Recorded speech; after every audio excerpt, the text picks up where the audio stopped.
day one, I will repeal every executive order that I believe goes beyond his authority, including the DACA and DAPA resolutions. We need to do this through Congress. Jeb Bushs here on Newsmax TV last Friday telling John Bogman and me that his first act as president would be to repeal President Obama's executive actions. The former Florida governor was talking tough, and this campaign has been pretty tough on him. But now there is some good news for Jeb Bushs, as a new poll has Jeb second in New Hampshire. That's one of the polls, and it's worth asking, is there a boomlet now for Jeb Bushs? Well, let's call on our next panel. From our Newsmax Prime newsroom, we welcome the managing editor of the Shark Tank political blog, Javier Manjarres. Javier is the author of the book Brown People, Hispanic Politics and the Disunited State of Amigos. And look at the cover of that book, huh? Skyping in also tonight from Tampa, Democratic media strategist Franco Ripple. Franco's also vice president of Public Relations. So Javier, the Bush campaign jumped on this, sent an email out to supporters saying Bush in second as Rubio fades. He's trying to raise money. Will this help him raise funds, and will the momentum continue for a Bush surge in New Hampshire? Yeah, I've been saying this since Las Vegas. He's going to surge, but I don't think it's going to be much of a surge. He's going to have to contend with Rubio, with Kasich, where he's going to contend with Christie. They're all fighting for the same vote. But then again, think about it. They're all fighting for that 12%, whereas where's Trump at 30 some odd percent? Again, he needs to place well, a distant second to the other people, or he's dead in the water going into South Carolina, and I don't see him showing up for Florida.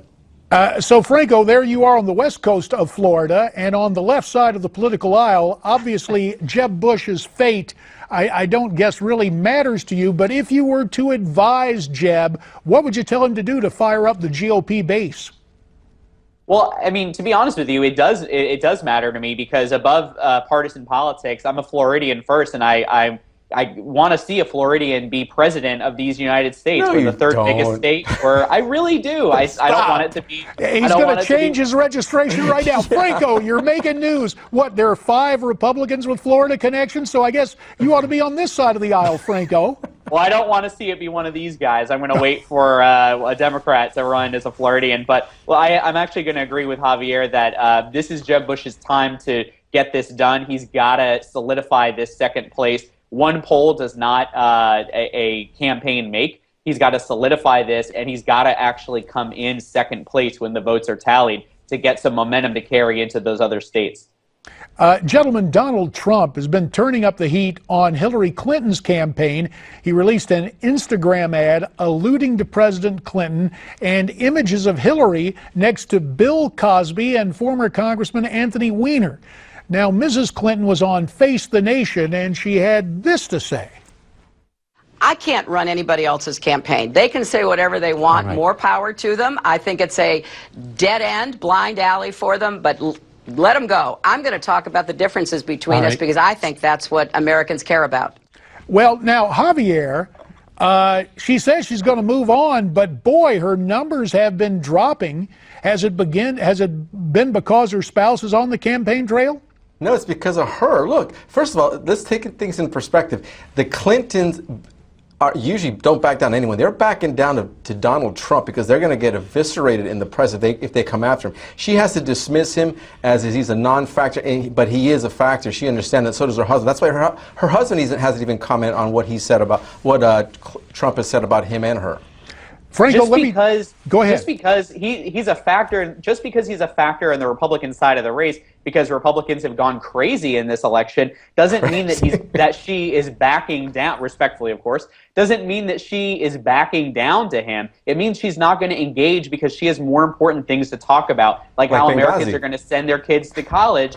How Americans are going to send their kids to college, how they're going to get good jobs, how they're going to... I appreciate that, Franco. And how she's going to counter the FBI investigation. This is the thing, though, and we're not trying to gang up on you, Franco, but really, this expanding the FBI investigation into public corruption, I mean, you've got to be concerned about that as a Democrat, don't you, Franco? We got about a minute left.